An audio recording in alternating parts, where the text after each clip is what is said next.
When you shop at a Walmart Vision Center, you get it. You know that you'll spend a little less on stylish glasses for the whole family. Welcome to the Vision Center. Let me know if you need help finding the perfect frames. Hey, Mom, you were right. These glasses are cool. Hon, they take our insurance. That means Papa's getting a new pair, too. Whoa, glasses start at just $39. Next stop, groceries.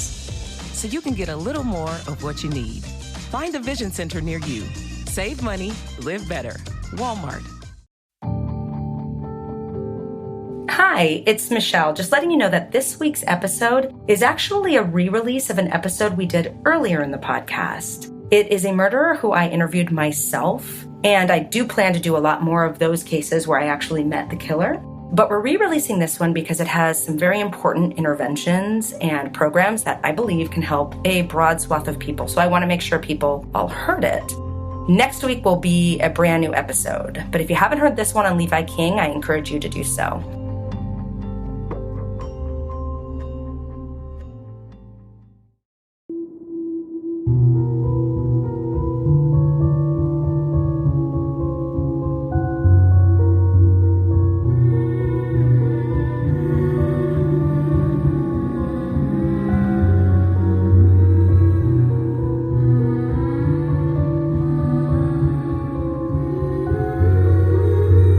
Hi, I'm Michelle Ward.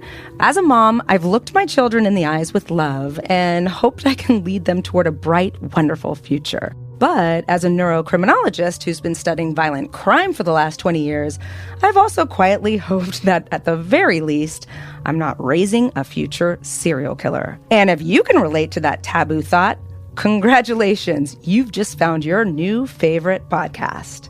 This is How Not to Raise a Serial Killer. Here to unpack all of that with me today is one of my very best friends, Alli. Alli and I have been friends since sixth grade. And we lived together on and off for 7 years as roommates. And Alli is an avid true crime fan. So she makes the perfect person to join me today. Okay, Alli, this is a safe space. Have you ever worried that one of the boys, one of your sons, is a killer? Going to be a future killer? You know, sometimes it crosses my mind. Sometimes when I'm after a heated moment and I hear, the sassiness come out of one of the boys, I'm like, where is this going? Is he going to be a good boy? Is he going to grow up to be a good human? And it's hard because it's like, what do? You're going to call your pediatrician and be like, he gets really mad sometimes. Like, it's not a lot of places we could take that information, right? I don't want to tell anybody. Do you know what we're talking about today specifically? I don't. You don't. And I did that on purpose. All right, we're going to talk about this violent murderer named Levi King. Does that ring a bell for you? Somewhat. Tell me more. Well, you're going to find out a lot more, but it might ring a bell for you because I actually interviewed him myself, and I probably told you about it, or you watched it on my show. I did it for ID, for The Mind of a Murderer, and talking to him was so terrifying because he was, cute, normal, you would never in a million years know that this guy had done what he had done. And I'd been told by a producer on a different show who had talked to him that, it wouldn't hurt if I was a little flirty, which obviously goes against all, my professional ethics. But I need him to tell me things he hasn't told other people. Otherwise, I don't have a show. And if you want to understand a murderer, you got to get them talking because it's not just what they say, it's how they say it, because they're obviously talented liars. So you want them to trust you, but it was so sickening. Hey, it's so embarrassing too, because in the episode, I'm coquettish and giggling like a little girl. And I was also really nervous, but it was, you can see that when you look at it in my face that I was like, especially since you know me. I remember watching some of those and being so nervous for you. Well, he ended up being behind glass, which is a story in and of itself, and I'll tell you about that when we get deeper into it. But before I get carried away, let's start with the most heinous crimes of Levi King, the ruthless murders that put him in prison for the rest of his life and led him to nearly getting the death penalty. It's September 2005. Levi's 23 years old, and he's forced to leave his father's house in Pineville, Missouri. He'd been there for about a week after violating his parole terms and fleeing the halfway house he'd been assigned to in St. Louis. And there's a story about that. So after he waits for his father to leave in the morning, Levi grabbed a bunch of his dad's guns without him knowing. And this began a tragic killing spree that would soon leave 5 innocent victims who Levi either didn't know or hardly knew. So it was was very random, and they're particularly tragic, and we'll get to that. But this was not the plan all along. Levi had stolen the guns because he was going to sell them because he had no money. He'd just gotten out of this halfway house for a different crime. And he's like, okay, these guns are worth something. So he took them. And he's like walking down the street with a bag full of guns in rural Missouri. That word's the worst. Rural. Anyway, he's walking down the back roads with like a backpack full of guns in Missouri, like a really not very well populated area of Missouri, since I can't say rural. And he says to me that at that moment, a lot of the rejection from his childhood starts bubbling back up again. I don't know if I believed it, but this is what he says happened and what led to what happens next. After wandering for a few miles and feeling like stressed and confused about where to go and what to do, and he knows he's screwed legally because he literally he's supposed to be at the halfway house. He got released from prison. He's in the custody of the halfway house. He's out doing work and he bails. So he knows he's busted. And he's just confused, and he's thinking these things as he comes up the home of this 70-year-old local guy. It's a business owner in his town. Levi does not know him, but he recognizes him from just being around the town. It's the 7-year-old named Orly McCool. And just at that exact moment, just coincidentally, Orly and his 47-year-old daughter-in-law, Dawn McCool, are leaving the house. And they're heading to the grocery store in one car. But Levi doesn't know where they're going. He sees that there's a second vehicle. So he's like, okay, you know what? I'm going to break into this house, steal some stuff, and steal that car, which is obviously going to be much easier for him to get around, but also more stuff to sell, and it's harder to sell guns. And he thinks he's being logical. But as he's rummaging through everything, Orly and Dawn surprise him by returning home super quickly. And so he hides in the closet. And now he's like, oh my God, I've already violated my parole. Now I'm in a closet. And he said that several things went through his mind, and he was trapped in the house. And he starts talking about how up until that moment, he was, angry for everything that happened to him. He was dejected about how he had nowhere to go legally, felt like a trapped animal. But it wasn't the McCools who trapped him. He trapped himself.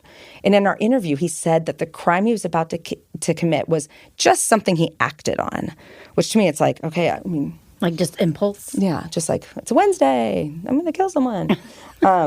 So he gave Orly no time to react. He busts out of the closet, he raises his 9mm gun and shot him dead.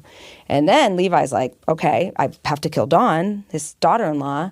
She'd just seen her father-in-law be murdered, so he shot her, but he could tell he hadn't killed her. And so he's just rapid shots, boom, boom, boom, boom, boom, just to make sure she's dead. So already it's not like I'm shooting you and I'm running away. I'm making sure you're dead. So at this point in my interview, he confessed to me that, and this is important later, the minute he committed those murders, he felt more relief than he had ever felt in his life. Whew. So a normal person, right, it's not relief, it's fear. What have I done? Yeah, exactly. And he went on to say that the killing made him feel almost content. So he says, all the worries that I felt after I left my father's house simply vanished. I entered a euphoric state. So you and I have talked about this a lot. We'll get into it. But that high, that rush that he's describing is critically important when we talk about how not to raise a serial killer, because it's something you can see very early on and there's treatment for it. So we'll dive into that in a bit. But let's get back to the crime. At this point, he took off in Orly's truck, and he just kept driving until the rush and mental calm that had occurred to him after his first killings began to leave him. And I asked him about that. I said, were you like, I just killed 2 people? And he said, no, I was just, driving. I was just driving, enjoying the rush.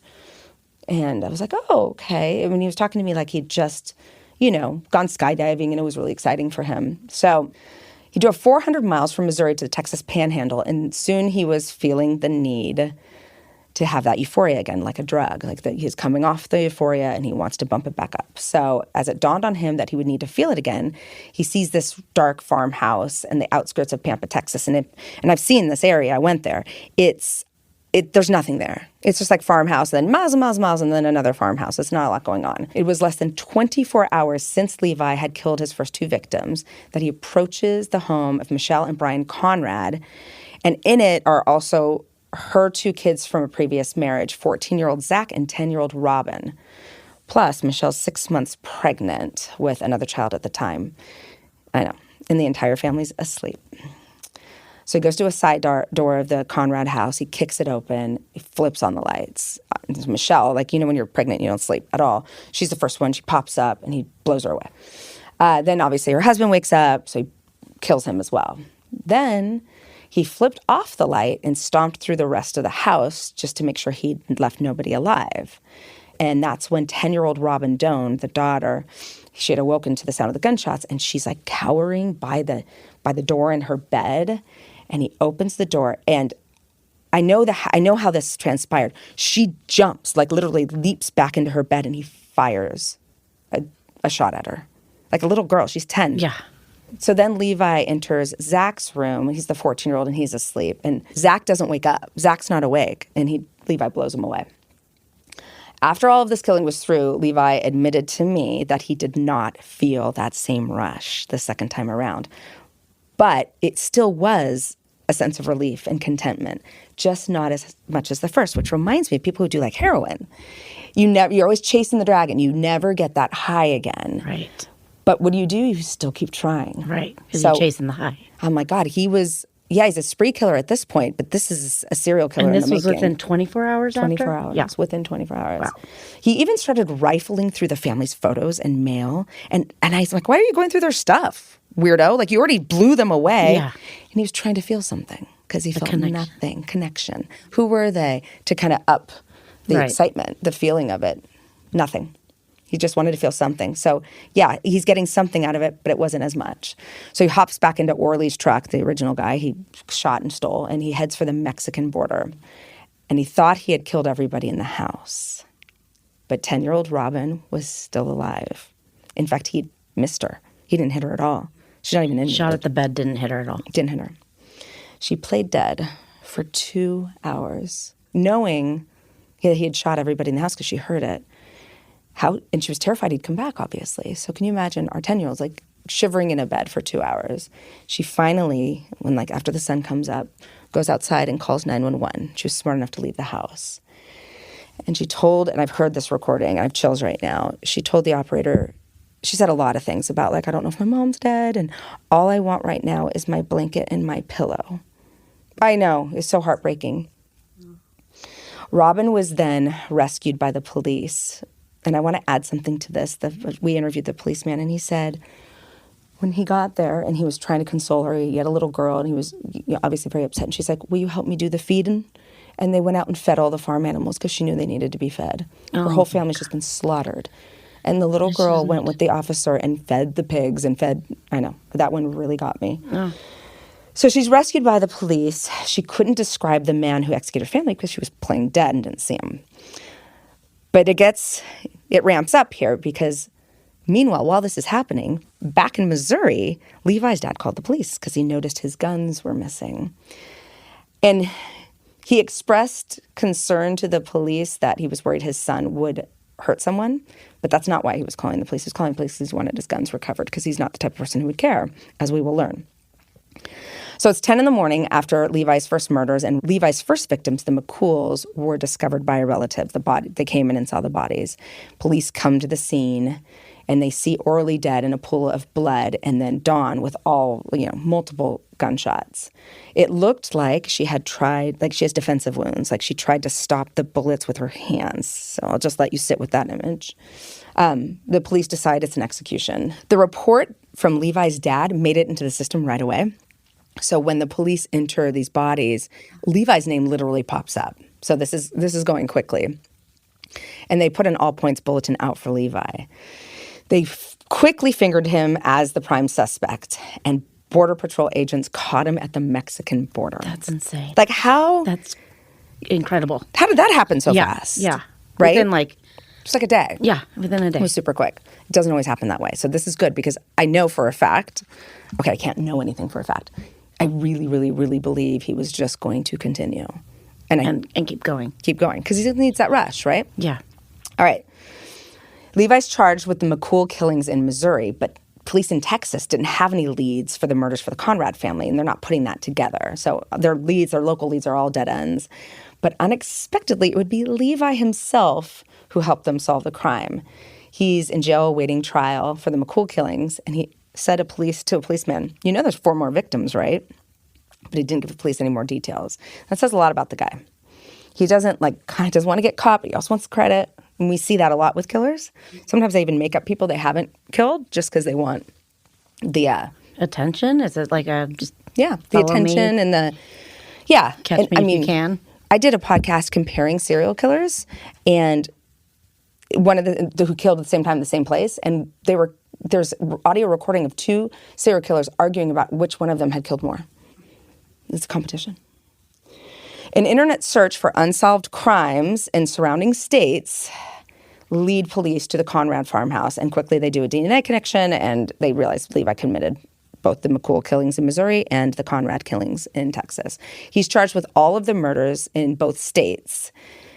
He pleaded guilty to the killings of Orly and Dawn McCool just to avoid trial in Missouri. But in Texas, he had to be tried in both places because he killed in both different states. He faced the death penalty in Texas. Now, we'll learn this as these podcasts go on, but Texas loves the death penalty. And I've been there over and over and over again to interview people.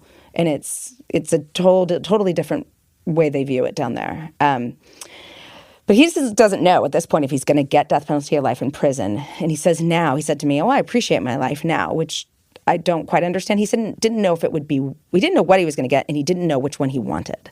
Because, the idea of spending the rest of your life in jail is not pleasant. But now he's happy that he didn't have it that he wasn't sentenced to death, because after 8 hours of deliberation, it was just one lone juror who refused to give Levi the death penalty. Oh, wow. On October 7th, 2009, Levi was sentenced to life in prison without the possibility of parole. All right, Alli, how could this have happened? What are we going to do next? Alli lived with me through my entire graduate school process. So poor Alli sat across from me talking about this stuff many, many times. So she knows what I'm going to do. I mean, well, first I have so many questions. Like he felt rejection, you said, as growing up. Yeah. And then he, was in a halfway house and he, bailed on his parole or all that. What happened to him? What do you say happened to him growing up that caused him to feel so much like, I don't know, anger or whatever happened? What got him to that place? So that's exactly where we're going. We're going to his childhood. How could this have happened? And I feel like the questions I had a lot of questions just when I heard about the crime, but I had a lot more after I got to know him. And so much of how a criminal like he operates is revealed in not just the crime, but the words of the criminal. And there's another layer, because you can't take them at face value. Obviously, they're lying for their own benefit. I mean, they're not usually the most ethical people. So I have had some murderers who are actually relatively ethical people and were in the bad situation. This is not Levi. In Levi's case, an examination of his childhood almost makes it seem like he was absolutely groomed to become a serial killer. His dad had a lot of traits of a serial killer himself. I was wondering about his dad. Yeah, the dad was bad news. And he was grooming him. Levi was his chosen one in a lot of ways. And he acknowledged, yes, there was like an inordinate amount of physical abuse in the house, but it was the mental abuse that he really focuses on. And I would say what he went through was probably akin to kind of mental torture, like warfare. It really was warfare, like a mental warfare. So Levi's one of 7 kids, and he grew up in a house that in Pineville, and it's not, I mean, it's a relatively impoverished community to begin with, but he in particular, over a third of his life, his house had no insulation, no heat, I think no running water. Rarely was there like food. I mean, they were living a very poor existence. And his dad hardly worked, which is why there was no electricity or food, and was doing drugs. And at 12 years old, he started encouraging, or if not forcing, Levi to do drugs with him. And so we see how this is going. He started with just weed, as if that's not a big deal, and drinking, but then it moves on to Xanax, Valium, and Oxys. On top of that, so you're imagining this house, right? Like there's no running water, there's no insulation, it's flipping cold in Missouri, no heat. You're getting high with your dad because it's the only time he's really nice to you. It's the only relationship Levi really remembered having with his dad. And it's also an arsenal in there. It's guns, swords, knives. It's almost like if you took a recipe of how to make a criminal, you only need a few ingredients, but there were all of the ingredients in this house. Is he the oldest? I can't recall. I don't have the answer, but he talks a lot about his younger siblings. So he's one of the older kids. But why did you ask that? Like, what were you thinking about? Well, I just, in my mind, I think about my own 2 kids, and I have an older son and a younger son. So I always wonder, just in thinking and listening to you, where Levi stood in the Child placement. Yeah. Well, and you bring up a good point, because it's like, okay, obviously he's been through the trauma longer than the younger ones, but there was no older sibling to protect him when he was little.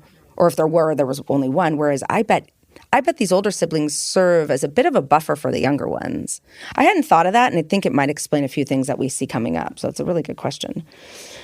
So, as I said, it's a drug house. It's, none of the basic physical needs are taken care of. And there's guns and knives and stuff everywhere. And okay, so those guns and knives aren't there necessarily to kill people. These are avid hunters. And Levi's dad would take all the kids out to go target shooting, but Levi got a lot of that. But the problem was the targets weren't always, beer cans. Sometimes it was helpless animals and pets, like not in a hunting fashion, just target something and kill it. I mean, pets. Yeah, it's bad because, here's an example. Here's probably the most egregious example. The family dog had a litter of puppies, and his dad puts the puppies in the box and says, Levi, come with me. Just Levi. Levi, come with me. Takes Levi and the box of puppies into the woods, and then shoots the box till there's nothing left. Oh. In front of his small child. That explains a lot Yeah. already. Right? Yeah. That's just disturbing. Right. Okay, so they're incredibly poor. So maybe they can't handle more pets to feed. But a normal parent is going to take them to an animal shelter, or if he has to put them down, he's not going to bring his kid with him. You could see just the level of kind of sadistic parenting that Levi endured. By the way, it's no excuse. No. Because 6 other siblings in that house did not become murderers, and we're going to talk about why that might be. So it's really easy to be like, oh, he had such a bad upbringing, and he did. And all of that's there, and all of it influences. But I don't want to let him totally off the hook, because if it was just bad upbringings, then everybody from a bad family, anybody, who experienced trauma would become criminals. It's more complicated. There's something about Levi himself, and we can talk about that. This inclination to kill low-hanging fruit that his dad has was obviously passed on to Levi, because it's really easy to kill a box full of puppies. It's really easy to go kill a pet because they trust you, they come to you.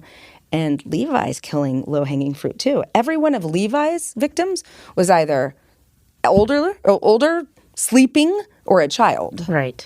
And I talked to him about that. I'm like, it's pretty easy to kill those people. They're defenseless. They're defenseless. They're sleeping.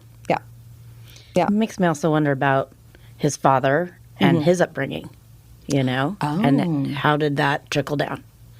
Where were you when I was interviewing him? I actually did not ask him that question. And the reason I didn't is because this dad is so bad that I felt like I had enough, but I wonder what his upbringing looked like, or what his pedigree looked like. Were there criminals all along? It's a great question. I didn't ask it. Another thing that he did that really impacted Levi is he took the family dog. Levi brought the dog home. And he's like, Levi, come here. And he chained the dog to a tree. He shot the dog.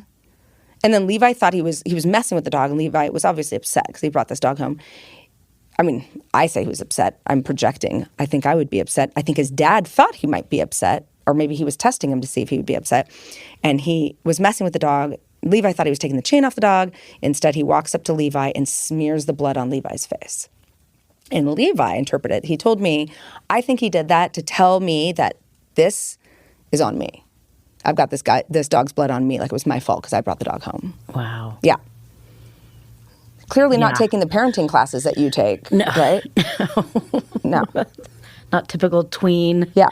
Really, this whole episode is how not, this is exactly the opposite of what you should do, Mom, Dad. So I had to know, you know me, I have to figure out if somebody has emotions. Because are you a psychopath? Or how do you feel when this stuff happens? And I asked him. And he said initially he was upset about his dad killing the pets, but it didn't last long. He went from, oh my God, this, to whatever it means to Levi to be upset, which is probably not the same as what it means to everybody else. But whatever his level of discontent with these killings of the pets flipped. Then he started doing it. How interesting. And disturbing. Very disturbing. So Levi's acting out in a lot of ways at this point, and he starts killing animals and, How old is he at this point? So that's where I'm confused. I think he's 7 or 8. But I saw somewhere that he started a fire in his sister's room at age 4, but I couldn't get far with that, so I don't think it was that big of a deal. But still, when children start killing animals and starting fires, it's something to be noted, everyone. Like, it's a thing. And animal violence, as we know, everyone who knows anything about true crime now knows that animal violence, especially a pet, is one of the best predictors of future human or future violence against humans. It's not just future violence against animals. It's actually directly related to crimes against humans. And that's obviously a giant red flag. And Levi watched his dad, the patriarch, normalize killing. And that's something that would happen in the home. Usually, when I see a killer ramp up in animal cruelty, they kill things that are kind of easier to kill at first and a less emotional kill, like a fish. And then maybe it's a squirrel. And they ramp up. He goes straight to pets, his own pets. And that's a whole different level of disturbed thinking. And that, obviously, everyone should be called at this point. But I feel like it's also the father grooming him or teaching him those, and then he becomes, part of that. That's part of it. Well, and he also, I think some people would argue he didn't know the difference. He thought that was right. I would argue he's enjoying it. Yeah. Because there's a bunch of other kids in the house and they're not doing it. Right. So there's something a little different about this guy. And that's why a study of somebody like him is good, because you really can see, of course, trauma. Everyone knows how related trauma is to violence. You can become an alcoholic, you can become a cutter, you can become a criminal yourself. Everybody knows. That's the first step in not raising a serial killer is please don't let them go through trauma. And please don't be the cause of the trauma, right? Okay, so he says he enjoyed doing it. He once skipped school and used a shotgun to fire 4 rounds into his little brother's cat. So mean. Oh, and his brother's probably traumatized. Mm-hmm. Interestingly, though, his brother doesn't become a criminal. So he obliterates this cat, and he's smiling when he tells me it was really funny. Parts of all that was left of this cat were parts of his head, a strip of hide, and its tail. So I'm looking at him, and you can see he's a little, smirking, and I'm like, what did that make you feel, Levi? And he said, I don't know. I thought it was a little funny that that's all that was left. This is a loved pet. Loved by somebody Levi should love. Right. Psychoanalysis calls this a bunch of things, like repetition compulsion. You follow what you see. You repeat traumatic experiences as a way to gain control over them. Other people think it might be modeling. There could be an element of that in both of this, but I think he inherited this too. And I think that this is more of a biosocial phenomenon. And this you and I have talked about a million times, this combination of nature and nurture and how explosive it is, this dual inheritance. It's not, I inherited genes that predispose me to violence, because you can do that but never be triggered. Right. Or I don't have the genes to predispose me to violence, but I'm in this really horrible upbringing. But if you got both, it's explosive. Right. It's explosive. It's not even additive. It becomes a whole different trajectory that's, you're off to the races. As a teen, Levi's violent tendencies escalated into real criminal behaviors. He moves beyond just killing animals. He committed his first major theft, grand theft auto, at 13. And then he dropped out of school, and he was diagnosed as bipolar depression with psychosis. And that's a little complicated because he's doing so many drugs at this point. You look like you have psychosis when you're addicted to drugs in many cases. So I'm not sure that that's a proper diagnosis. But even if it were, I don't think he stays medicated for it. Right. Who's going to be there to give him his meds? Who's going to go to the pharmacy? Right. Mom, dad? Nope. If there was any improvement during those days, they didn't last long. In his last stint, the one we talked about where he violates parole, he'd committed a big crime. He robbed and then burned down the house down the street. So he gets 14 years. He's sentenced 14 years in prison, but he's out in 17 months. Yeah, and he's sent to a halfway house where that's his parole situation. And we asked the law enforcement officers why this happened, and they said, well, it's a first-time offender. This can happen, but this starts this trajectory. So he's not only in the halfway house, he has a work release program. See people picking up trash on the side of the highways, and they'll wearing orange. Sometimes that's community service that can happen. He picked up his last paycheck and bolted. He just hopped on a bus back to his mom and dad. He went to his dad's house. So his parents are divorced at this point, and neither of them want him to come home. He's 17. Yeah, 17. So he's a minor still. Mm-hmm. And he told me that upset him. That nobody wanted him, the rejection. Mm-hmm. But would you want that guy in your house? I feel like if there were any normal parenting, you wouldn't necessarily want that child there with your younger kids. But I don't think it's that. I think they just don't want to bother with him. Right. He's trouble. But I'm surprised the dad didn't take him in. Right. Being that he had selected him, he chose him early on. His mini-me. When he talks about it, he does, like I said, he feels wronged. Neither of them wanted to take care of me and my mental issues I was facing. Coming home from the mental hospital, me wanting to go to my mom's, my mom wanting me to go with my dad, neither of them wanting me. He's actually saying this to me, and he said it was upsetting. What upsets me is that he's in institutionalized care. He's already a criminal. Why are the people in charge? I mean, he's diagnosed with psychosis. What about child services? Why are they not involved? Like, it's not just mom and dad at this point. He's a criminal record. He's in mental institutions, and he's being diagnosed with pretty serious illnesses. Right. How to get released. Right. And why is there no follow-up? Where are social services at this point? That's another way that we cannot raise serial killers is when you have a child, when there's a child in front of you, and your job is part of Child Protective Services, or you're treating this child in a mental institute, the onus does begin to fall on you as well to follow through. Right. And we see this a lot in these crime podcasts, that there's so many places where the criminal fell through the cracks to arrive where they arrive. Okay, so you're hearing this, and do you feel any empathy for the guy? Like, what does it elicit from you? I do, only in some respects. And others, like you were saying, I feel like he inherited maybe some of the traits that his dad has, and then his dad saw that, selected him, groomed him. But I do feel badly. His upbringing was not a good situation. The environment was certainly not a good situation. Feeling rejection from his parents. Yeah. I mean, like you just said, it was like this combination, this explosive combination. It's a double whammy. Totally. He's getting it from everywhere. Totally. And I felt some empathy for him too. It's hard when you think of the torturing and the killing of animals. Right. Then you kind of feel, you don't feel the empathy. But then you kind of do, looking at the whole picture. I mean, this kid was set up, like the environment, like you were saying, the environment, and then his biologically, and then you combine the two, and it just... Yeah. It calls into question, what's the culpability? How much of this is his fault when you cannot control your biology and your upbringing? Right.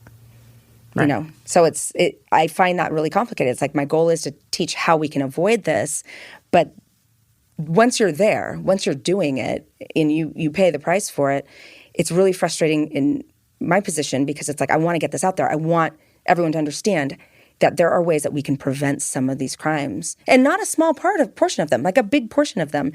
And then you also have to look at these criminals, like they're not making decisions like you and me. I mean, the guy's, I'm quite content with him being in prison for the rest of his life. For sure, quite content. for what he's done. We don't really Absolutely. need someone like that floating around. Right. But it does call into question the level of culpability when we are not all born equal. Right. And that's just the facts. And we must also remember that none of his siblings became murderers. In fact, they're not even criminal. Whether we like it or not, genes play a part of this. And it would be nice if all the children had clean slates at birth.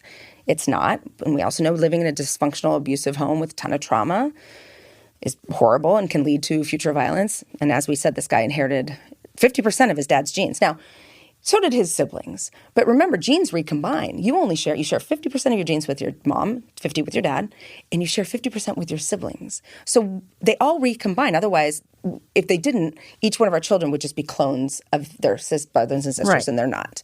So it could be that he inherited a particular combination of genes that made him a little bit more like his dad in these areas. So that makes sense. It's usually a constellation of genes that create a personality pattern, especially I did this in my dissertation.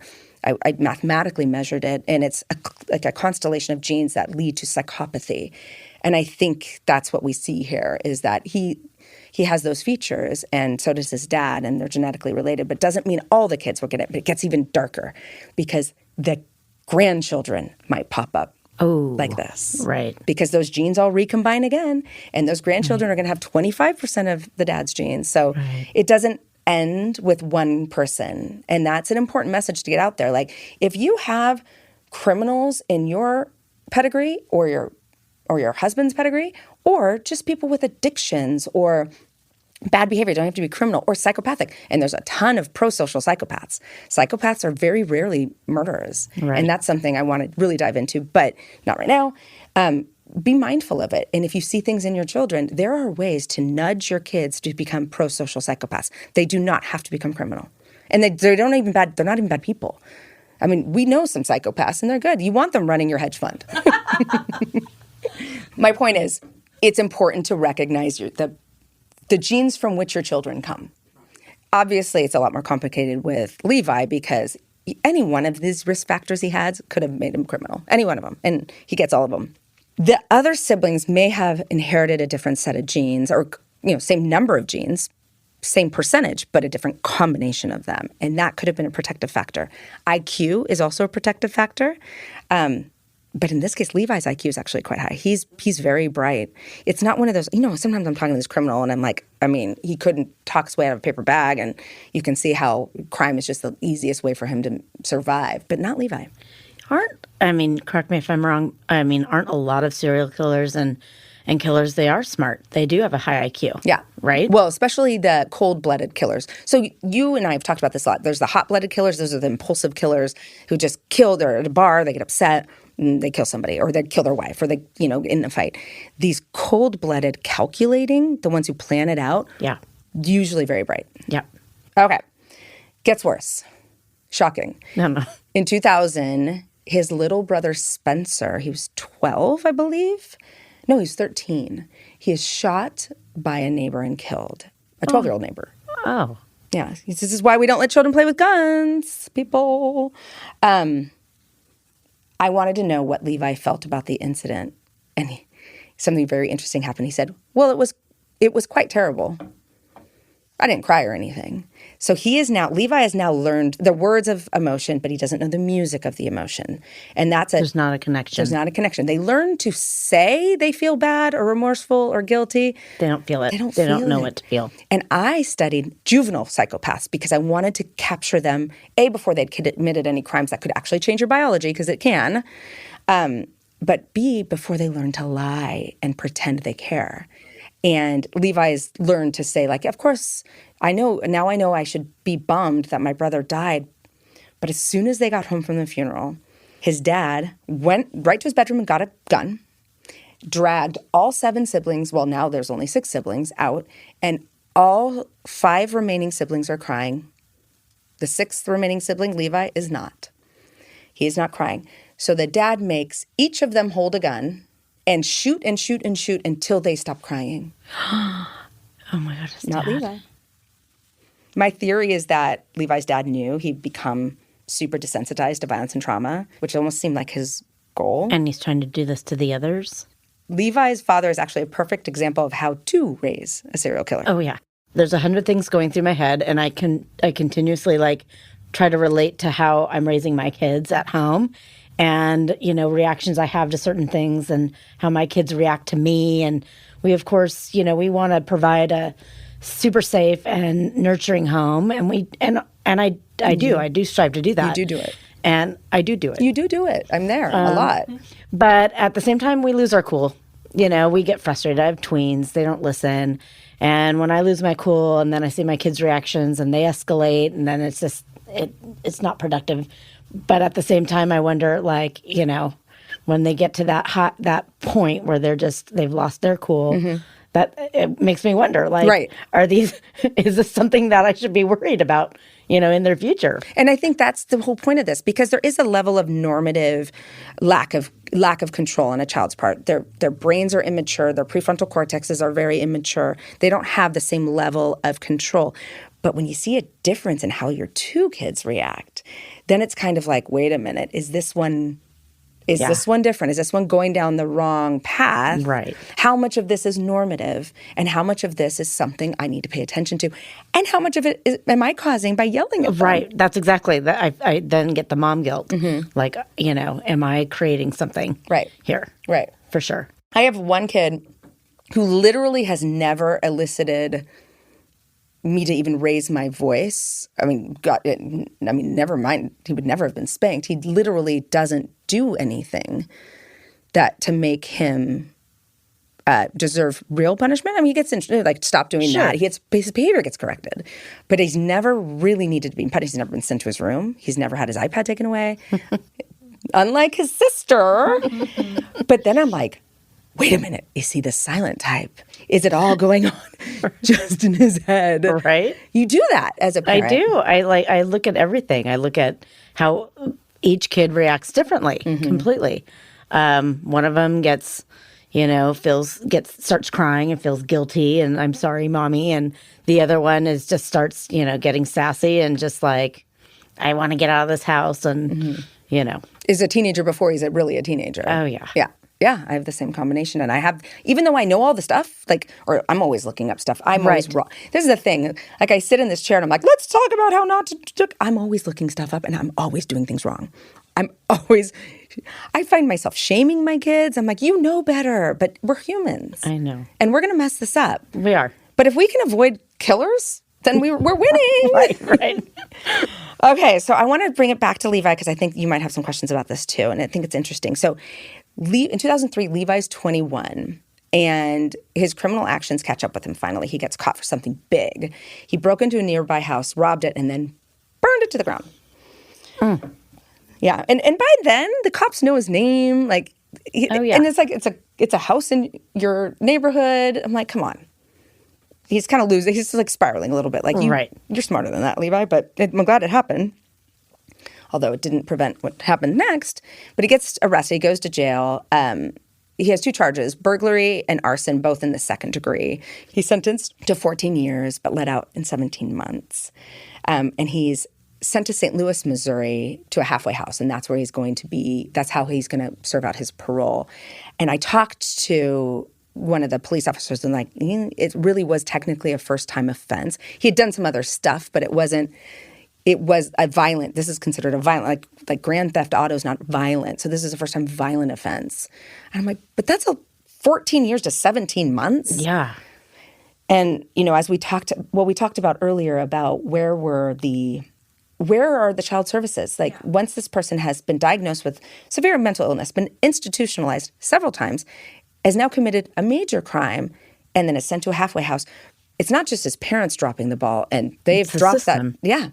I mean, his parents dropped the proverbial ball over and over again, but the system did too. Right. And we see a lot of criminals fell through the cracks. And this is the kind of thing. It's like, come on, we all have to do better. All the systems, they need to do better. And they need to know what they're releasing back out. Yes. And they need to implement these programs where you can actually improve a criminal like Levi. And we're going to get into those. Okay, so he's in this halfway house. He's on a work release program, and he bails. He just takes off after he received his last check. And let it be known that the halfway house didn't even alert authorities that he had left. They never did. So broken. So broken. So he buys a ticket from St. Louis back to Pineville. His parents, neither of them want him. They both said, don't come here. He shows up at his dad's house anyway, and he hangs out for about a week with his siblings. He wanted to see his siblings. And I even asked him this in prison. I'm like, well, that wasn't very smart. Don't you think that's where they're going to look for you first? And he looked at me and goes, oh, but did they? I'm like, touche, Levi King. He knew. They didn't go. They never went to his dad's house. There's no follow-up. So his dad kicks him out. And he was already feeling rejected because his parents didn't want him back. But his dad kicked him out. And he's like, I have nowhere to go. Levi said that his dad cast him out, asked him to leave after they'd been doing oxys for several days together. And he said that the rejection just started bubbling up for him. And it was a pattern that was repeated over the course of his life. But when I asked if he thought he might kill someone after that, he said no. And that if he were to have killed anybody, he would have wanted to kill his dad. So my question comes in, where's the mom in all this? Right? Being a mom, but also, you know, you hear a lot of him bringing up his father and how his father has taken him, groomed him, and he's feeling rejection from both parents, right? Right. So Where's I asked his him mom? that. I asked about his mom, and what I got from him was that she just kind of left the program. Like, she was checked out. I think she may have also been a user, but there's not a lot of talk. I think she probably just wasn't as involved as the dad. Right. You know, she's not winning any Mother of the Year awards either. Well, he's raising all the whole- kids, the whole right? So litter. she probably did just check out. Yeah. And that's kind of what the impression I got from him is just like his mom was there, but not really there. Right. So personally, I don't know if the rejection was a trigger. He says the only reason he didn't kill his dad is because his younger brothers were still living with his dad. I don't know. He goes for low-hanging fruit. I think it would have been too difficult to kill his dad. Right. And he wants to kill, but he doesn't want to get caught. So I think maybe if a perfect opportunity had fallen in his lap to kill his dad, where he would have gotten away like on a hunting and faked a hunting accident or something like that, I think he would have done it. But I think separately, we're listening to the words also of a killer. And he's had a lot of time to think about why he behaves the way he behaves. And he's had a lot of time to learn that you have leverage if you find a reason for what you did. Right. And a lot of them, you know, will do that to me. They'll lie. They'll make up stories. And I'm really like, okay, but that's not really how that happened because I've had to do my research before I came here today. Right. I think it actually has more to do with the high that he felt. Versus the rejection. Yeah. And here's why. I think the reason, what I sensed from him, and I said this earlier that this was going to become important, the high. I think he is what we see in lots and lots of criminals, but it's not discussed enough, chronic underarousal. And you and I have talked about that. It's the nervous system, the fight or flight. People who are underaroused, they have reduced heart rates, reduced skin conductance, they don't sweat, and they basically don't ever feel nervous or excited. So not feeling nervous allows them to commit the crimes. They're not scared. But not feeling excited is a really difficult way to live. Right. So the rest of us have these normal heart rates, that we have normal resting heart rates, we feel comfortable in our own skin, and our physiology corresponds with our environment. So like when we're about to be shocked or hear a loud noise, our heart rate, like I did this with children in my study. We took 9 to 10-year-olds and we told them, okay, at the end of this 10 seconds, you're going to watch this countdown, and at the end of 10 seconds, you're going to be blasted with noise. The non-psychopathic kids, their heart rate increased, their skin conductance, I put electrodes on their fingers, that increased, their respiration changed, all of the normal responses. And the closer you get to the countdown ending, the more nervous they are. Not the psychopaths. They just They don't have that anticipatory fear. So that allows them to do things like commit crime, but it also is an uncomfortable way to live. They're never excited. Nothing gets their heart rates up. So this is really important. 1 out of every 100 children have this. 1 out of every 100 children are born with this effed up underarousal. It's frightening. Is that great for bomb detonating? Absolutely. Right. But you need to send them in those directions. Free climbing, I don't know, base jumping, bomb detonating, like that, not detonating, bomb, Hurt Locker, where you have to go in there and you have to undo the bomb. Disposal? Dismantle. Thank you. Dismantle. Bomb diffusing, dismantling, whatever it is.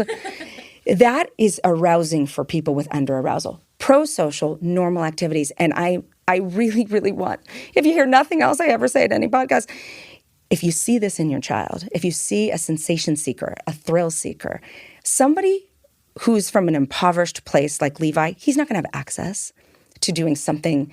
He's not going to be playing organized sports and getting a rush from that. Crime is going to be the most available way for him. For sure. To get that rush. Yeah. And after the first killing, he had more relief than he had ever remembered. And that's important. He said he felt content. He talked about the euphoria. He said he finally felt alive. So that was like, to me, I'm like, oh boy, this is an easy one. This is easy. We could have done something about that. So remember, as he's driving, this great feeling of euphoria fades, just like it does with drug addicts. And what do the drug addicts do when their high starts to fade? They look for more drugs. Yeah, right? they're going to chase it. They're going to chase it. Yeah. So he's driving to the Conrad's house in Palma, Texas, and he realizes he needs to kill again. He goes and slays in a family, he doesn't know, just to feed his own addiction. And he said to me that he was so sorry that he had to kill the kids. And I look at him and I come back at him. I'm like, you were not sorry. You weren't sorry. He's like, well, actually, I was, Michelle. I was sorry that they had to die. And I think that's really telling. And I said, oh, so Levi King's needs are more important than everybody else. And he said, yep, at that point, they were. To this day, he does not have remorse for those he's killed. And he chooses the low-hanging fruit, as I mentioned. He's not looking for risk or a challenge. He's just looking for the high. Now, killing his dad would have been difficult. He doesn't want that. He just wants the high.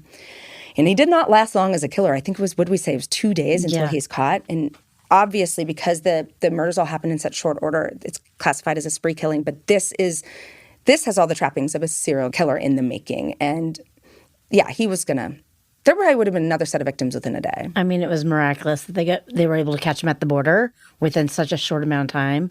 I can only imagine what. Yeah, because the high's going to fade again, right? And the high wasn't even as high. So, as we discussed earlier, Levi is the one who actually tipped off the police about the additional murders. He said there's 4 more. And of course, at that point, he thought he had killed Robin, and he hadn't.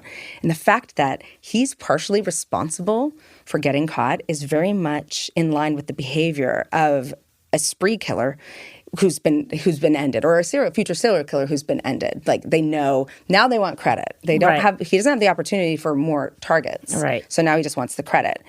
And most of the time with a spree killer, they go down in one of 3 ways. Either a hail of gunfire from the cops, or suicide by cops. They turn themselves in, which is not very common, or they kill themselves, which is pretty common. And this is because they're completely desensitized to the value of life, including their own at that point. Right? So what I kind of thought about Levi, I was telling you about, I think he's just one of these classic cases of, and I should say this, part of that under-arousal, that is a biological phenomenon, but I think that's going on with his dad too.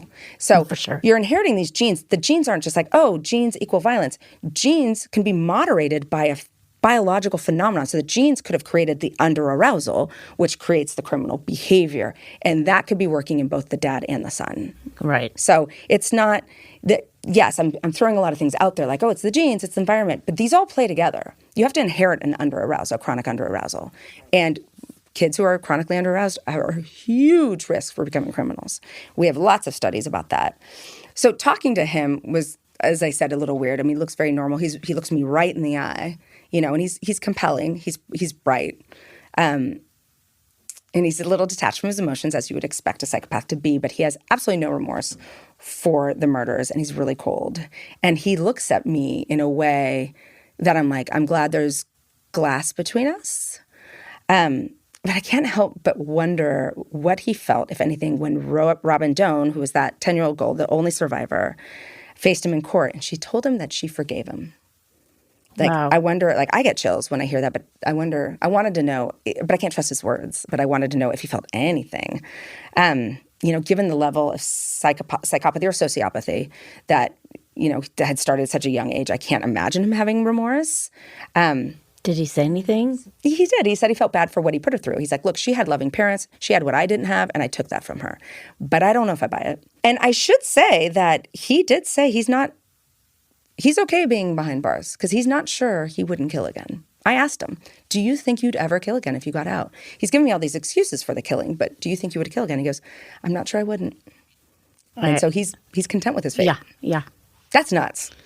I could see him going on killing, for sure, based on what I've heard. Yep. I did not treat Levi King. I've met Levi King. Yes, I interviewed him, but I did not run a psychopathy checklist past him. I didn't diagnose the guy, but he has all of the telltale signs, right? Like lack of empathy, lack of remorse, violent, emotionally detached, hurting animals. He's got all of it. And by the way, psychopaths are chronically under-aroused. That goes hand in hand. Those are 2 things that we see. Makes sense. And there's other episodes we're going to get really deep into that because it's fascinating how you can literally become a decorated war hero, a decorated president of a country, or a serial killer with the same profile. It's just what makes you a good guy and makes you a bad guy because you're still a psychopath. We'll talk about it later. So Levi, when we're talking, he's like, oh yeah, you know, I didn't kill my dad because my little brother still lived there. And I felt bad for Robin because I took away her family. I call BS. And here's why. You killed your brother's cat while he was at school. You shot at a 10-year-old who it was pitch black, could not have identified you, still didn't identify you. I just don't think he cares. He knows to say he cares, but he just doesn't care. And unlike an impulsive type killer, like we talked about, the ones that often prefrontal lobe damage, they can't control themselves. Levi can control himself. And he serves as revenge gold. Like, people like this have genetic, biological, and sometimes environmental influences, but often the psychopathy enough can get you there. And this is where environment becomes important, because you can have these deficits, like I said, and be pro-social, but when you have such a horrible upbringing and your environment's so traumatic and toxic, it's going to be hard. And his brothers and sisters probably inherited different combinations of genes or had other protective factors I don't know about. So I spent a ton of time talking about all of his risk factors. Well, what's the point then? What's the point of talking about how to prevent it if he's a lost cause? And it would seem like his fate is sealed and he's got every ingredient to become a killer. Could it have been prevented? Like, is someone like Levi a lost cause? And this takes a little bit of explaining, but I think he didn't have to be. So when you hear about biology, you think it's immutable, but it's not. We actually have the power to change some of our biological phenomena, and it's fascinating. Biofeedback is one of the ways that you can train your under-aroused brain. You can train it to become aroused, and it works with criminals. So biofeedback is always my go-to, and if Levi had access to that, it could have been effective. But somebody living in such an impoverished situation is never going to have access to something like biofeedback. So what I'd like to talk about with Levi in particular is how systemically we could change the outcome with people who are living in these lower socioeconomic status places. They don't have access. There's food insecurity. There's not a lot of supervision. There's not great parenting. There are actually ways to change an entire population and reduce this exact outcome, reduce the chances significantly. Like, I'm not telling you, oh, we saw a 4% reduction in crime. It's big. It's big. I got really excited about it the first time I read it, I don't know, however many years ago. Tell me more. I'm going to tell you. You're trapped in my seat. Tell me more. If you intervene early enough, it's actually never too late. You can do this later on, but the earlier the intervention is better, and you can literally change the course of somebody like Levi. And it's not what you think. Of course, tell them to stop using drugs and avoid trauma. Yes, parents, don't use drugs. Avoid trauma for your children. Yes, of course. I think, if you're at a place where you're listening to a podcast about parenting and true crime, you know not to abuse your children and do drugs and have them do drugs with you. There are people who have lived like that generationally, where it's like maybe as you so astutely pointed out, and I so stupidly did not ask this question when I had him in front of me, what was Levi's grandpa like? And in that area, I would not be surprised if it's just, I always think of Ozark. Pattern or like, yes. The movie Ozarks. It's like, it's hard to pull yourself out of multiple generations of violence and drug use. But there is a way to do it. And it's this brilliant study by this guy named David Olds. And he actually won what's called the Stockholm Prize, which is the equivalent of like a Nobel Prize for us criminologists. And what he did is, we've talked about it. I was actually living with you when I did my master's thesis, and it was how smoking while you're pregnant is a great predictor of future conduct disorder in 12-year-olds. It's, they're on their way to crime.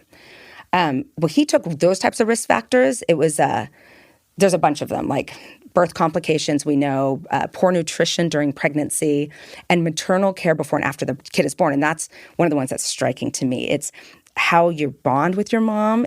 All sorts of things can predict future criminal behavior. So he knew this. Even in the 70s, we knew these risk factors put people on the fast track to becoming future criminals. He knew it. And he recognized how daunting motherhood is, period. But if you're poor, if you're doing drugs, if you're in an abusive relationship, it's that much harder. Like, we complain about, it's so hard to work and have kids, and oh my God, there's a tantrum. Imagine not knowing if you can feed them and or a roof over their head, or you're being abused at the same time, and you can't leave. Right. So recognizing all of that, he had this theory that if you help vulnerable young mothers become healthier and stronger, they will raise stronger children. And the children who are strong enough will put themselves in a better direction. But there were some things that were expected benefits, like, like don't hit your kid in the head, and like, don't, you should feed your babies. That wasn't obvious, but there was something that happened with the moms too. They got better in this study, even though it wasn't meant for that. It was not meant to improve the moms. It was meant to reduce risk factor for the future, for the future of the child. But this is what happened. And I'm not sure. I am sure this would have helped Levi's mom. I am sure it would have. I'm not sure it would have totally taken Levi off of that track, but it's a good chance it would have. So Olds, this researcher, he sampled hundreds of young, low social class pregnant women, and a lot of them were young, some of them weren't, and he randomized them. So he randomly put, and they did this blind, so it wasn't like, one group was better off already. It was random. And one group got this treatment he developed, and the other group got nothing, just the regular standard of care that they would have had. Right. And what they did is, for the group who was receiving the intervention, there were 9 visits from a nurse practitioner during pregnancy, and then another 23 visits after the baby was born for 2 years. So it's like once a month, this professional comes into your home. And those 2 years are a critical part of a baby's development. So what did the nurses do? They came into the house and they gave constant advice and counseling to the mothers about reducing smoking and alcohol, improving their nutrition, and meeting the social, emotional, and physical needs of their infant. This sounds like, yeah, but how is that really going to affect somebody whose life is that difficult? The results are shocking. They're shocking. The control group received the normal standard of care like we talked about. The other group received those nurses' visits and that advice. And then the children are followed for 15 more years. Wow. So now they're 17 years old, and we know what happened. Compared with the kids who didn't receive the treatment, the children whose mothers had the nurse visits showed 53% reduction in arrests and 63% reduction in convictions. Wow. Those are huge numbers. We don't even hope for that when we're running a study of intervention. Like, you're hoping to save, 20% of the kids. Small percentage or whatever. Yeah. Like if you save one, it's enough. Yes. Nope. They also showed a 56% reduction in alcohol use, 40% reduction in smoking. This one's a good one. Huge. Because, they're already on a better track. Right. Truancy and destruction of property reduced by 91%. Wow. And get this, these effects I just described were strongest in the mothers who were unmarried and particularly impoverished. The kids who were most likely to become criminal because of their bad situation benefited the most. We had the best results in that group. I have chills. It's like, I feel like that would have been a huge answer for him. Right. If there was just somebody in there coaching his parents, his dad, whatever, but the mom, you actually have to eat while you're pregnant. You have to make sure you're full. And then when the baby comes, you have to do this stuff. And even the guilt of knowing that nurse is going to come again in a month. And then you're like, I better, shit, Levi's looking skinny.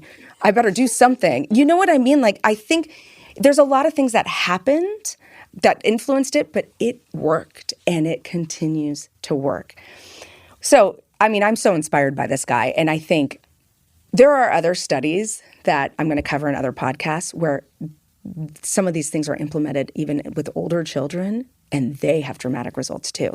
Why are we not screaming this from rooftops? That's what I was just thinking. Right. I was just thinking, are they promoting this? Is this, in the States? Is it just in certain areas? Mm-hmm. This should be implemented, immediately. Right. Especially in a place where you're getting a lot of criminals coming out of there. Right. I'm looking at you, Texas and Florida.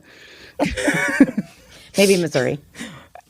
Clearly Missouri, too. There are certain places where we know these problems exist. And this study was in 1977. And there's been a bunch of these studies to back it up. It's incredibly robust. And there are programs, and we're going to get to that. But I want to talk a little bit about David Old, the researcher, and how he was inspired. So he's working at this daycare, and he says, and I'm going to just read this, Olds recalls one blue-eyed 4-year-old boy, blonde 4-year-old boy, who was being cared for by his grandmother.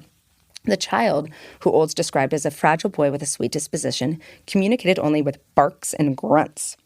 In classroom meetings with the grandmother, Olds learned that the boy's speech was so severely delayed because his mother was a drug addict and alcoholic and had been using throughout her pregnancy.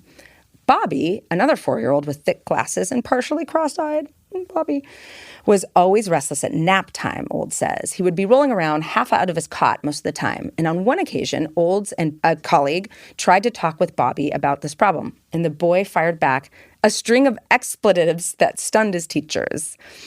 Eventually, Bobby calmed down, and it was then that Olds discovered why this young charge was so restless. At home, Bobby would wet himself when he took naps, and his mother would beat him for it. Oh, so terrible. So Bobby couldn't fall asleep because he was too afraid that the same thing would happen at his daycare. Olds began to develop a sense that his work at the center was futile. For many of the children in his classroom, irreparable damage had already been done. And at this point, Olds went back to school and dedicated his life to gaining more knowledge around this cause. So for some time, Olds had been thinking and planning this nurse visitation program. So he dives into this research. He finds out all the things that we know about, these risk factors, birth complications, smoking and drinking, and poor maternal nutrition while pregnant and poor nutrition for the infant.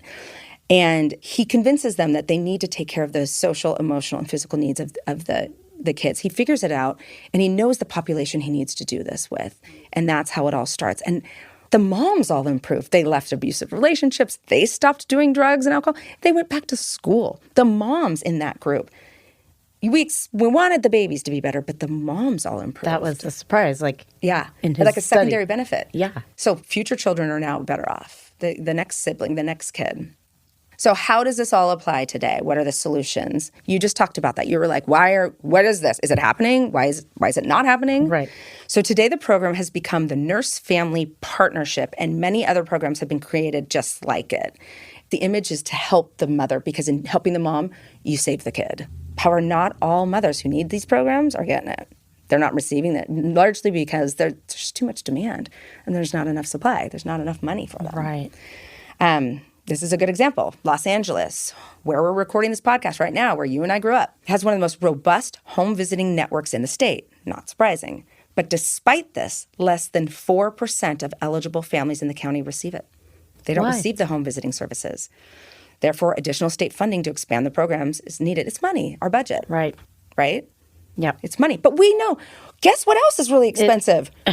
Prisons. The jails and... Yeah. Crime's pretty damn expensive too. And if we can prevent... Right. If they have this knowledge, they know this study, why aren't we putting more funding into that to prevent the long-term outcome down the road? I want to stop for a second and talk a little bit about exactly how expensive the prison system is. And this has just prompted me. When I went to meet Levi, usually when I interview a killer, whether I like it or not, they're sitting about 3 feet, 4 feet away from me. And we do that to get a single camera shot. You're not allowed to bring a lot of cameras into prison. So I have to be basically on their laps, which is awfully uncomfortable. I get there and Levi's behind glass. I'm used to that in death row, but that's the only time that my prisoners are ever behind glass. And I'm like, Levi, what'd you do? And he's like, I've been in the SHU. The man had been in solitary confinement, 23 hours locked up a day with nothing, because he tells me I was playing basketball in the yard and the guard told me to drop off my medical at the nurse's office or wherever you go, and I didn't do it. And I'm like, you did not get sent to solitary confinement for 3 months because you forgot to turn in a piece of paper. He's like, yes, I did. So I'm like, whatever, he's lying. Walking out with the guard, he's like, I'm the one who put him in the SHU. I go, why'd you put him in the SHU? He said, because I told him to go turn in his medical after basketball, and he didn't. He was put in solitary confinement for 3.5 weeks for not turning in a piece of paper into the medical office. That's insane. Let's sit with that for a minute. Levi King's never getting out of prison. But what if you have a criminal who is? You put an animal in a cage like that, even a normal person, they're going to come out worse. They're not going to come out better. Right. It's so infuriating to me that the way the prison systems work, and that's a different podcast for a different day, but it applies here for this example. There's no way Levi King is less violent after 3.5 weeks locked up like an animal. It's only worse. Right. He's only gonna be festering and and in his own skin. Maybe he's gonna hurt another inmate. Maybe he gets out of the SHU and he's all pent up. I don't know. And not to get on a soapbox here, but there are other countries, there's some countries in Europe where the maximum sentence you can receive is 20 years. You get in there immediately. It's psychologists, psychiatrists, doctors, teachers. They're all working on you. It's less punitive. As Americans, we love a punitive system. It's just in our blood. But the recidivism is so much lower with those programs. They come out, they don't commit the crimes again. And out of our prisons, it's like we just teach them how to be better. We teach them how to be better criminals, and then we, poke the bear. We make them worse. So was it not necessary to have the glass between the two of you? They forced it because when you're in solitary confinement, you don't get to be with somebody else. So they forced the glass. Did I need a glass to be protected from Levi King? No. I have sat with criminals who have. I needed the glass. Yeah. And I didn't have the glass. And that's a different podcast, and did have some that felt urges to hurt me and said it. And we had to back up and interviews. That does happen, not with Levi King. So there are other things that can help somebody like Levi King that are incredibly effective in preventing crime. There's certain medications they can take. There is cognitive behavioral therapy actually has some really good rewards. We will cover all of these other ways to not raise a serial killer in future podcasts, but I want to focus on these programs for somebody like Levi King because the government unknowingly could have prevented this. And he is the perfect candidate. His family is the perfect candidate for one of these programs. And I read to you the reduction in crime. 91% truancy and property destruction. That's how he got his start. Oh, right. Dropping out of school and setting stuff on fire and robbing things. Like 91% reduction in that group. I have every reason to believe it could have changed the trajectory for Levi King. Okay. Is anything else about this that we didn't cover? Like you asked really good questions. What was the dad's dad like? What birth number is he? These are all questions that, even though I've spent my entire life studying, half of that time you were living with me, I don't think of. I don't think of everything. So I love having moms on here to, give me the mom perspective that I might have alone, but I need to have with someone else. But also, what else strikes you about this? Well, initially and a little bit ago, I was asking where the mom was in all of this. And that's where my immediate thought goes, right? We heard a lot about what the dad did and his influences and, how that trickled down to Levi. Right. I always go back to where was the mom in this? Mom? And so now, full circle, we're going back to where, through Dr. Old's study and through, government help. And had she gone through something like that and bonded with her, with her kids and taking care of her children, nurture them, feed them and all those things, this totally could have been a different outcome. You make a great point because it seems like she was kind of absent. But if she had been trained and knows someone's coming every month, maybe she would have been a buffer between not only, created a trajectory that's different for Levi, but also protected him and recognized how important it is to protect the children from an awful father. And so there is a takeaway from this study. People have distilled it down to why each element worked in these population and so effectively. But one element that we all can take, if you can have the greatest social situation, you can be wealthy, you can have all your information. Obviously, if you're listening to parenting podcasts, you care. There's one thing out there that everybody should do and everybody should know. And this alone has reduced crime in certain populations to levels like this. And it's fish. Omega-3s, omegas. That's what they tell you. Your doctor tells you when you're pregnant. Right. And part of the supplements that your prenatal care is to take fish oils and your prenatal vitamins and folic acid. Right. Eat these things and avoid these things. Right. And they call them brain foods, like eat your brain foods. Right. But they tell you that because it supports brain development in the fetus. What they don't tell you is you want that brain development because it also prevents criminal behavior. And they don't tell you that because they don't know. They know that these things, but that's the mechanism how it stops crime, is it changes the way your brain's forming. But here's the thing. It works even after they're born, and it works post-birth while they're still children. There are studies I will cover in future podcasts where they've been given this and their course of their lives have changed. Wow. Yeah. So you and I talked, you as you said, why is this not happening everywhere? And it's tax dollars and legislation that are needed to support and protect these programs. I mean, only 4% of the people who need it in Los Angeles are getting it. It's a huge population here. I mean, Huge. This could benefit so many different populations. We have homeless populations. We have, But thank God we have that high-speed train going to nowhere. Sorry, I digress. Children are literally the future of any society, and government needs to consider that. I mean, you'll be saving money with the prisons if you prevent some of the criminals. That brings us into privatized prisons, which we'll cover some other time. But if you do want, if this means something to you, and like it definitely prompted this in me, and take action, you can find links for programs. Like there's one called Shields, and the one that we described, which is the Nurse Family Partnership. And we described those in our shows, and those programs happily take donations. So if you're sitting on some cash and you want to help kids, Save the future. And the show notes for this episode will have links to both of those. So there are ways that if somebody's feeling compelled to donate, they can. Okay, so Alli, thank you for coming to do this. Absolutely. This was so intriguing. Yeah, I feel like I've been making you do this like our whole lives, though. Talk to me about killers. Well, it's interesting because it's not something that I pursued or something that I would ever stop to think about. But living with you, it made me stop to think about, prefrontal lobe. We talked a lot about it. Yep. And just to let you off the hook, I've been with your boys since the day they were born, and they're all good. They're fine. No serial killer in your home. They're incredible kids. So thank God. Sometimes you worry as a parent. But no, I love them, and they're so good. They're good kids. But thank you, and thank you for having me. It was interesting. I learned a lot. It's good stuff. All right, I'm Michelle Ward, and this has been How Not to Raise a Serial Killer. See you next week. I won't really see them, though. Hear me next week. How Not to Raise a Serial Killer is a Cloud 10 media production, executive produced by me, Dr. Michelle Ward, and Sim Sarna.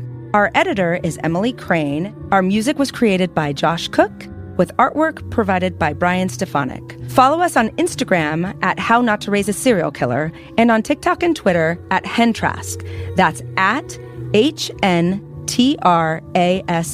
And if you'd like to share a story or ask a question, you can email us at hownottoraiseaserialkiller@gmail.com or call and leave a voicemail at 818-392-4403. If you like our show, do me a favor and rate and review us on Apple Podcasts, Spotify, or wherever you get your podcasts. After all, if more people know about the show, maybe fewer kids will turn into serial killers. Who knows? Thanks so much for listening. See you next week.